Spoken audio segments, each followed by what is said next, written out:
우리 용어 속에는 불교 용어가 알게 모르게 많이 들어있어요.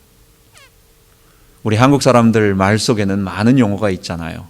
그 중에 이 불교 용어가 많이 들어있는데 찰나라고 하는 말이 있습니다.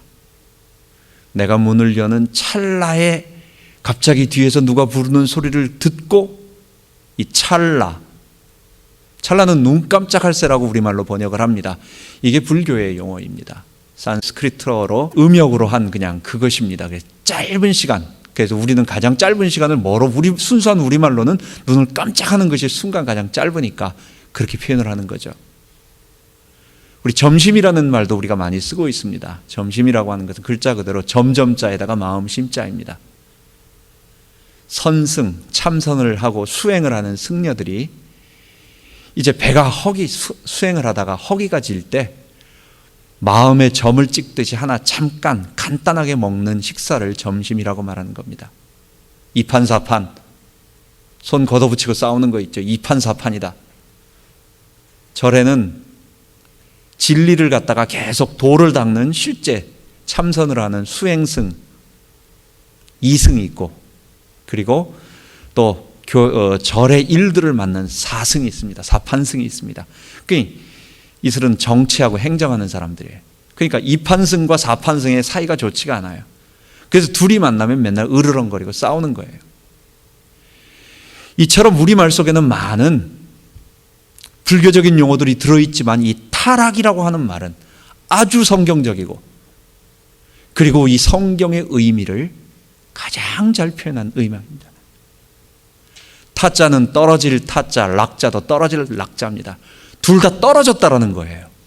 타락이라는 말은 기독교의 아주 중요한 본질적인 것을 다른 종교에서 차용해서 쓴 단어가 아니라 우리의 한자이지만 아주 좋은, 그래서 fall, 떨어지다라든지, 아니면 다운그레이드, 우리의 그레이드가 아래로 떨어졌다라든지, 그 내용적으로는 corruption, 부패했다라든지 이런 의미로 우리들에게 말해주고 있는 것입니다. 여러분, 우리는 하나님께서 멀쩡한 사람을 지옥에 보내시는 것이 아니라 우리의 범죄 때문에 하나님이 만들어 놓으신 하나님의 형상을 다 잃어버리고 우리가 지금 누구의 형상을 가졌느냐? 이 죄인의 형상을 가지고 있는 거예요. 죄인의 형상을 가진 사람의 세 가지 특징이 있습니다. 그 특징 첫 번째가 하나님에 대해서 절대로 순종하지 않습니다. 그들은 늘 마음속에 하나님에 대한 대적, 적극적인 사람은 하나님을 아주 강하게 비난하고 비판하고 막 공격적으로 하는 사람도 있지만, 대부분의 사람들은 그냥 무관심, 하나님 없어도 나 살 수 있다, 하나님 필요 없다, 하나님이 뭐가 있느냐라고 하는 대부분의 무관심과 극단적인 사람의 공격적인 성향. 여러분, 죄가 바로 자기의 주도권을 내어놓지 않는 것입니다.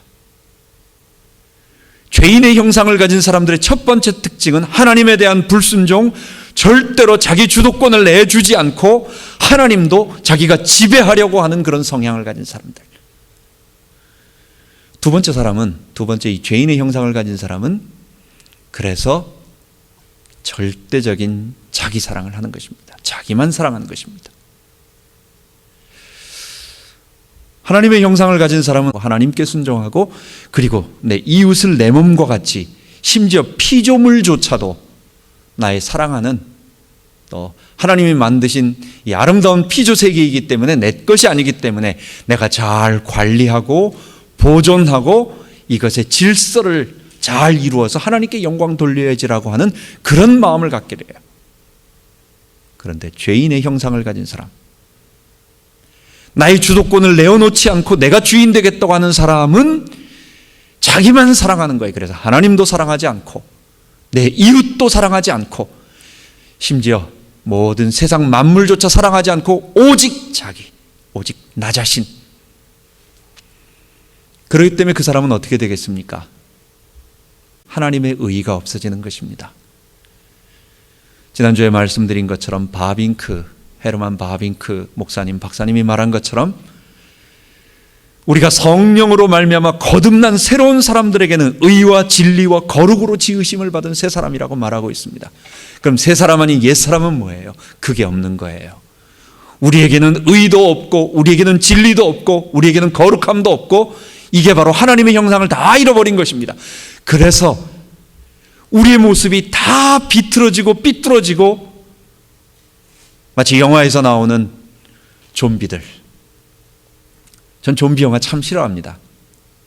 하나님의 형상으로 만든 거룩하고 아름다운 인간을 오직 아주 흉측한 모습으로 만들어서 오직 어떤 살아있는 생명체를 잡아먹으려고 막 그냥 그 목적 하나로 움직이는 이 짐승 비슷하게 만들어 놓은 이 모습. 여러분, 우리가 죄의 지배를 받음으로 죄가 이끄는 대로 하나님은 대적하고 이웃은 사랑하지 않고 오직 나만 사랑하는 자기 중심적인 것을 가지고 죄인의 형상을 가지니까 그 결과가 어떻게 되겠어요? 그냥 놔둬도 그런 사람들이 모이는 곳으로 가는 거예요. 하나님이 멀쩡한 사람을 지옥으로 보내는 것이 아니라 하나님이 본래 타락한 천사와 본래 타락한 사단을 집어넣기 위해서 마련된 그곳에 인간도 가게 되는 것입니다. 여러분, 그게 우리가 피할 수 없는 인간의 실존입니다. 이건 아무도 부인할 수가 없고 피할 수가 없고, 결국 우리는 성경에는 뭐라고 말하느냐, 해산한 여인이, 아이를 가지고 있는 여인이 기다리고 있으면 이건 피할 수가 없는 거예요. 언젠가 반드시 아이를 태어나게 해야 할 그 산고를 겪어야 할 날이 반드시 온다는 거예요. 여러분, 우리에게 있는 죽음, 그 죽음 이후에 오는 심판, 이것은 뭐냐? 우리가 죄인의 형상을 가졌기 때문에, 우리가 본래 하나님이 주신 그 하나님의 일을 잃어버리고 우리가 죄인의 형상을 갖고 있기 때문에, 하나님의 백성이 아니기 때문에 그들이 가야 할 곳으로 가는 것입니다. 우리가 지난 시간부터 계속해서 이 진리에 관한 말씀으로 우리가 하나님의 의, 우린 지금 하나님의 의가 없는 사람들이다. 그래서 진리란 무엇이냐라고 말씀을 드리면서 진리의 성령이 오셨을 때는 우리에게 세 가지를 말씀해 주신다고 했어요. 그것이 뭐였어요? 죄에 대하여, 심판에 대하여, 그리고 의에 대하여 말씀하신다고. 진리에 관한 부분이 바로 그런 부분이었어요.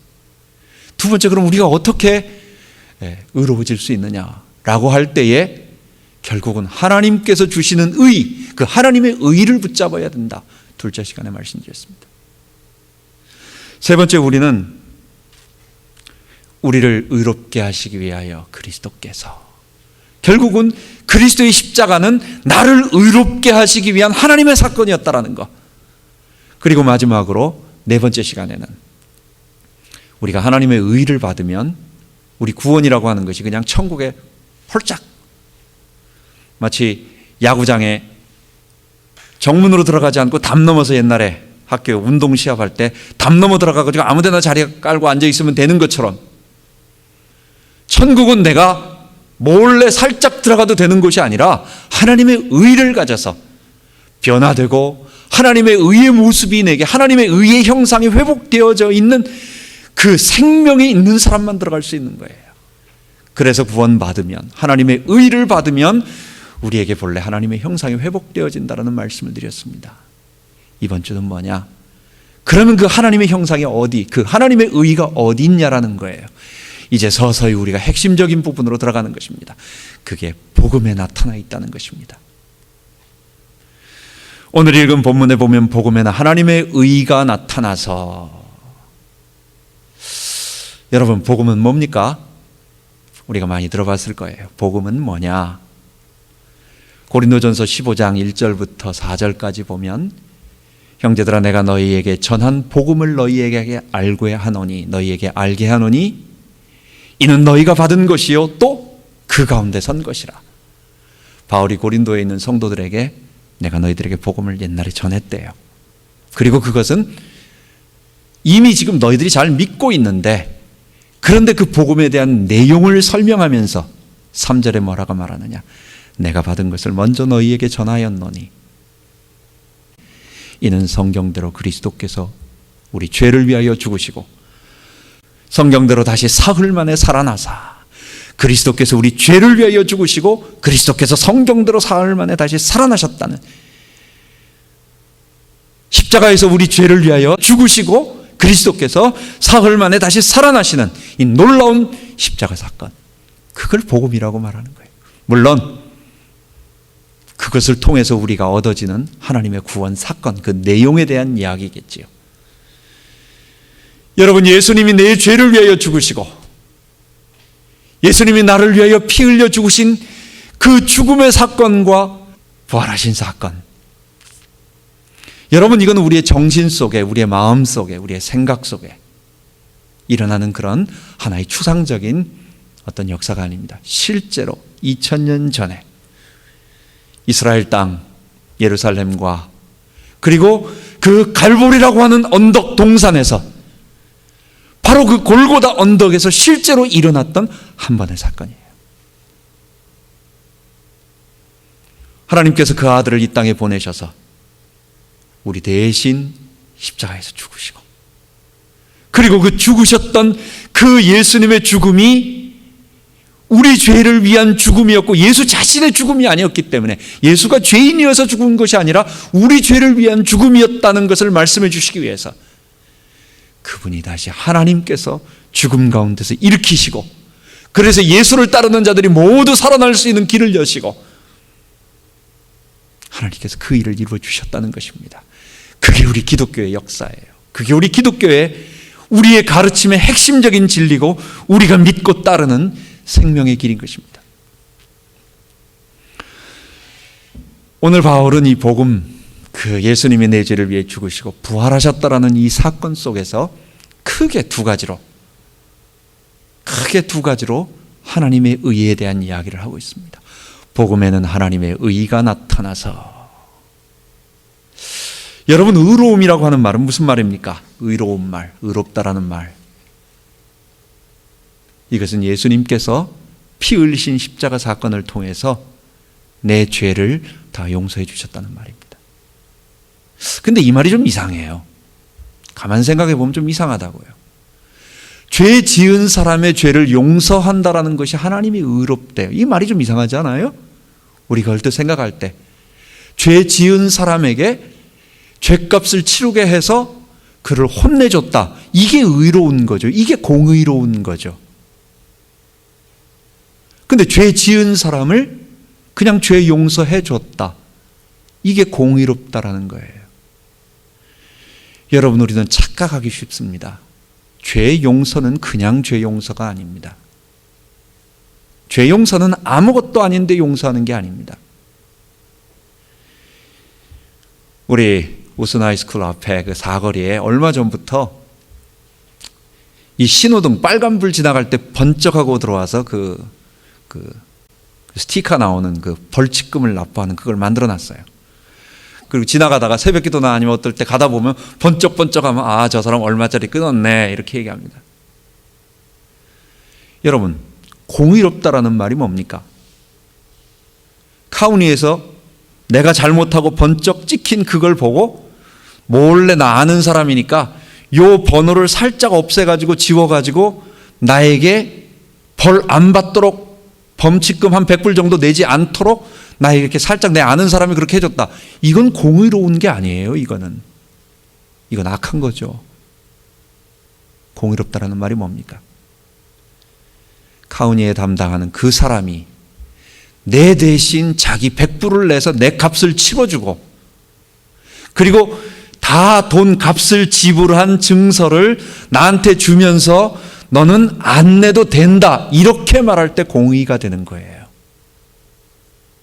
복음에는 하나님의 의가 나타났다는 말은 그 예수님의 십자가가 바로 우리를 위한 죄를 대신 담당했다라는 거예요. 그게 핵심이에요.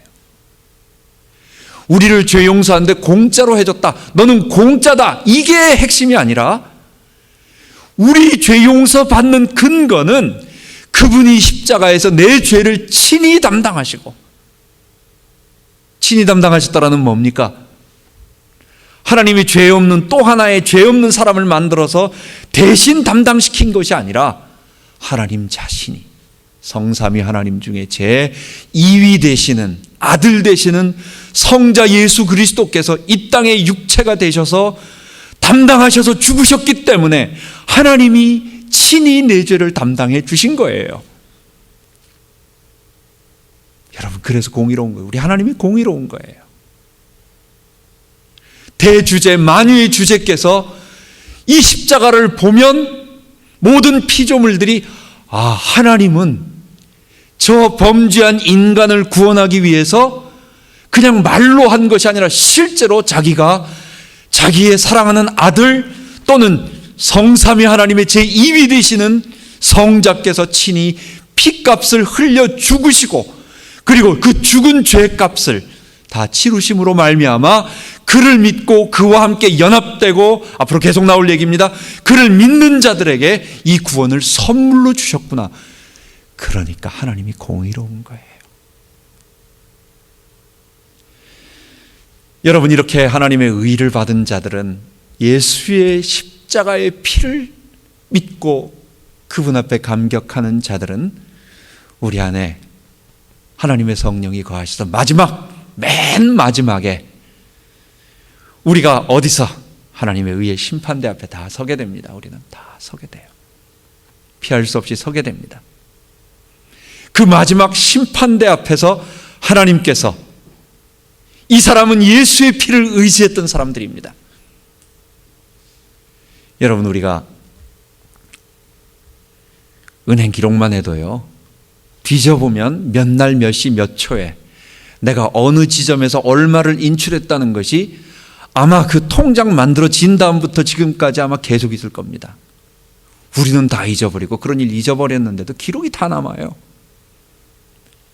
하나님의 의의 이 심판대 앞에서 모든 인류, 내 자신의 생각과 마음과 모든 것이 다 드러났을 때에 나의 범죄가, 내가 하나님 앞에 범죄했던 모든 것들, 내 마음속에 일어났던 또 남들 모르게 실제했던 모든 것들이 다 드러나는데 하나님께서는 그리스도의 십자가에서 내 죄를 다 담당하였기 때문에, 그리고 그것을 선물로 받아들인 이 사람에게 그 그리스도의 십자가를 의지해서 무죄 선언을 해주시는 거예요.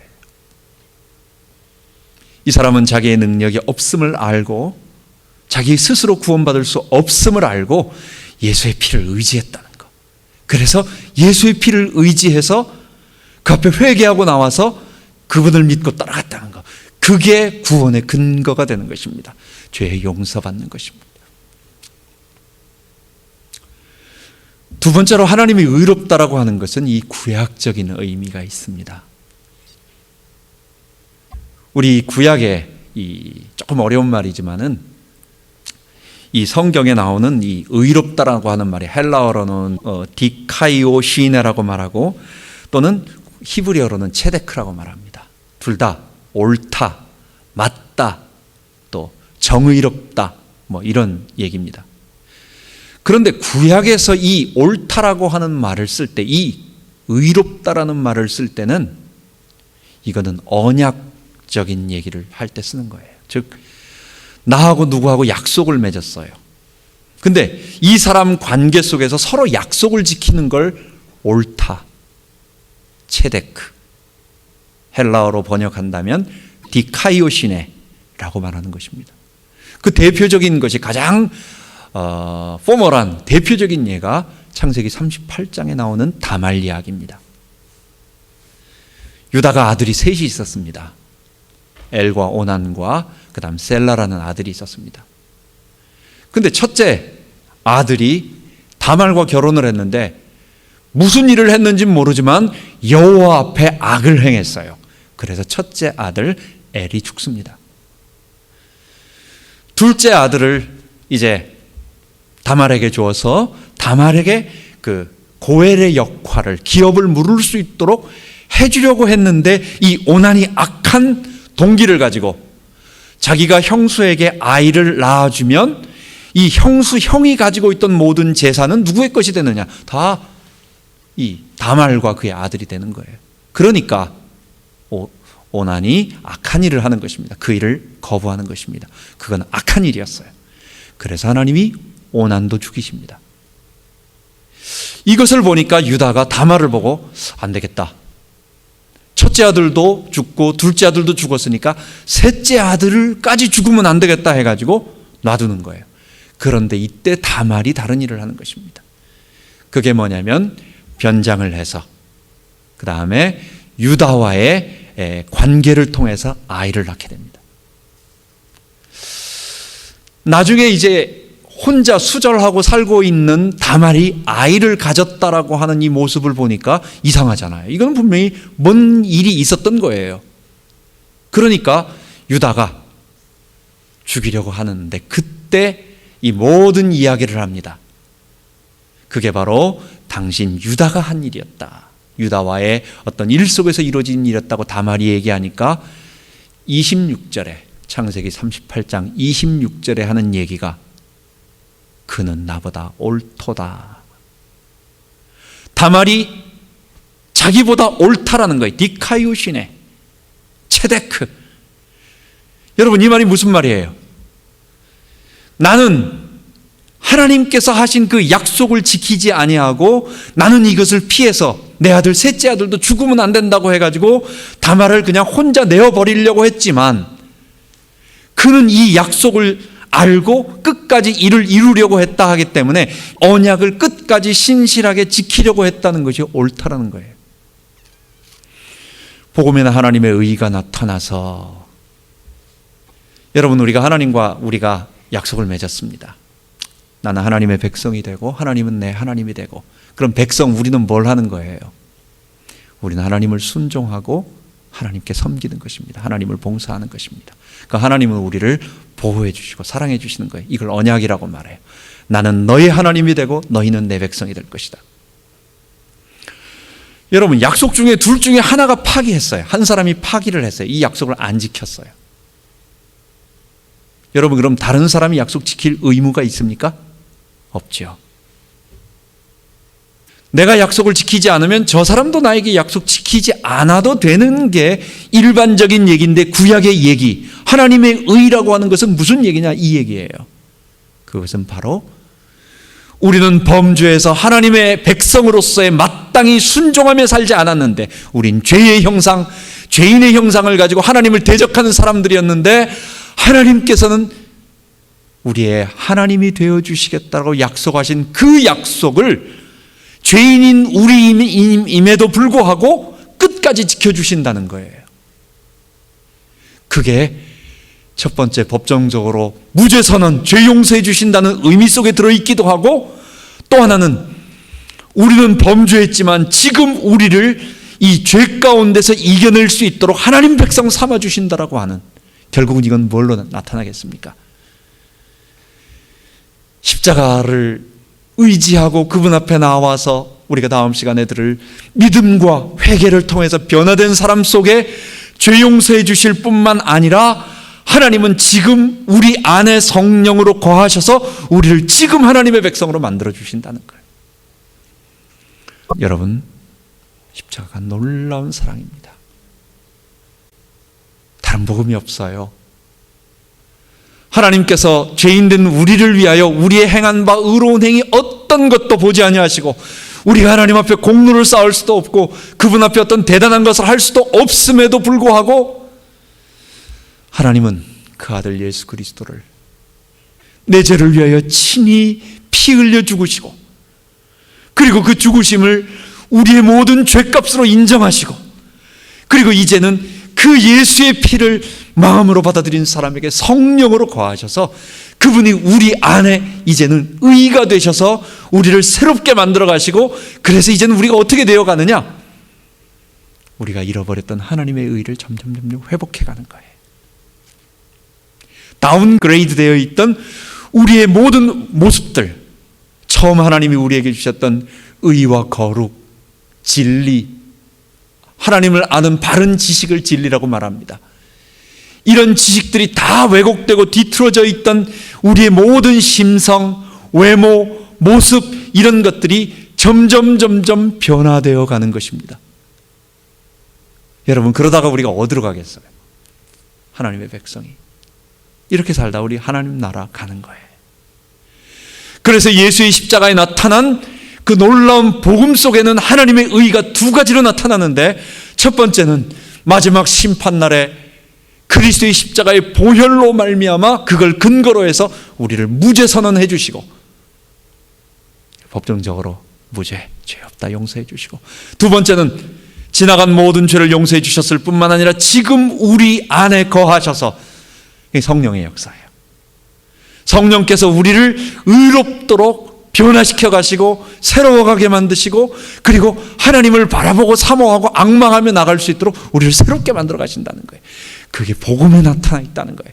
그걸 로마서 전체가 차곡차곡 말해주는 것입니다. 내 안에 지금 성령으로 들어오셔서 나를 하나님의 의로 말미암아 다시 하나님의 형상을 점점 회복시켜 가면서 우리로 하여금 하나님이 우리에게 주시고자 하시는 이 구원을 지금 맛볼 수 있도록 만들어주는 것, 그 일이 바로 십자가에 나타났다는 것입니다. 언제? 그분을 믿고 내 마음속에 모실 때. 여러분, 이게 우리의 자랑입니다. 여러분, 이 진리 안에 우리가 구원받고 새로운 사람이 되어진 것입니다. 우리도 이 진리를 자랑하고 이 진리를 계속 배워야 되겠습니다. 여러분, 이 구원의 기회는 언제 있느냐? 이거는 바로 우리가 육체를 가지고 있는 이 땅에서만 가능합니다. 여러분, 왜 그럴까요? 인간은 하나님의 형상을 가지고 있는, 그 하나님의 형상 속에는 우리의 육체를 포함하고 있는 것입니다. 창세기 2장 7절에 우리 인간이 하나님의 형상으로 구성되어 있는데 어떻게 되어 있습니까? 흙으로 사람을 만드시고 그리고 코에 생기를 불어넣으신 거예요. 바로 인간 하면은 육체가 없이 죽은 것은 인간의 영혼이지 인간이 아니에요. 여러분, 육체만 있는 것은, 그것은 인간이 흙으로 만들어진 부분이지 그게 하나님이 만든 온전한 인간이 아니에요. 인간 하면 생명이라고 하는 것은, 살아있는 영이라고 말하는 하나님이 창조하신 것은 육체와 영혼이 함께 거하고 있는 독특한 존재인 것입니다. 하나님은 우리를 이 땅에서 육체가 있을 때, 그리고 하나님이 우리에게 주신 이 생명의 기운이 한시적으로 있을 때 바로 이 십자가의 구원을 믿음으로 받아들여서 우리 안에 그 하나님이 주신, 우리가 지금 본래 인간에게 만들어져 있는 모습인데 지금 다운그레이드 되어 있는 거예요. 떨어져 있는 거예요. 지금 이 상태에 여기에서 하나님의 형상을 회복하고 하나님의 모습으로 변화되어 가면서, 그러면서 영원한 우리 하나님의 나라에 가는 것입니다. 두 번째로 또 한 가지가 있습니다. 그게 마지막인데, 그거는 뭐냐면, 여러분, 하나님께서 재림하시고 우리의 몸에 부활이 일어나고 그리고 하나님이 심판이 일어날 때 새하늘과 새 땅이 이루어집니다. 새하늘과 새 땅, 여러분, 이것이 어디에 이루어질까요? 루터파 쪽에서는 하나님께서 새 창조하신다, 완전히 이 지구는 다 없어져 버리고 별도의 또 하나를 만드신다. 그런데 우리 개혁파, 우리는 하나님은 바로 이 땅을 새롭게 한다는 것입니다. 이 만물을 하나님께서는 이 피조 세계를 새롭게 하신다는 것입니다. 여러분, 그렇다면 우리 육체가 소중한 거예요. 우리의 육체도 버려질 것이 아니라 새로워질 것이기 때문에, 이 피조 세계도 다 회복되어질 것이기 때문에, 여러분, 이 땅에서 구원받을 그 기회를 잊지 말고, 그 다음에 우리가 이 복음을 사랑하면서 죄사함과 그 다음에 하나님의 의가 성령으로 말미암아 하나님의 형상으로 회복되어져 가는 그 과정들을 이 땅에서 체험하면서 변화되는 그런 모습을 우리가 계속 붙잡고 승리하는 우리 되기 바랍니다. 기도하겠습니다. 하나님 아버지, 우리에게는 죄로 말미암아 하나님의 형상이 다 무너지고 죄인의 형상으로 우리가 다 뒤틀어지고 변형되고 변질되어 버려 결국은 그런 모습 때문에, 그런 모습을 가지고 있는 자들이 가는 곳인 실제적인 공간인 지옥으로, 영원한 형벌 속으로 들어갑니다. 그런데 이것을 그대로 두지 아니하시고 하나님께서 복음을 통해서 십자가에서 아들 예수 그리스도 죽이시고 대신 우리 죄값을 담당하시고 그리고 우리에게 선물로 주셔서 우리를 구원하여 주시며 지금 또 이길 수 있도록 하나님의 의를 주심을 감사합니다. 하나님, 이 하나님의 의를 맛보기를 원합니다. 죄 용서받은 증거들과 또 하나님의 의가 내 안에 거하고 있다는 사실들을 믿음으로 하나하나 체험하기를 원합니다. 하나님, 이 사실에 감격하며 진리가 혼란스러워진 이 시대에 이 복음을 가지고 계속 승리할 수 있도록 당당하게 싸우며 수많은 사람들을 건져낼 수 있도록 인도하여 주옵소서. 감사드리며 우리 주 예수 그리스도 이름으로 기도하옵나이다.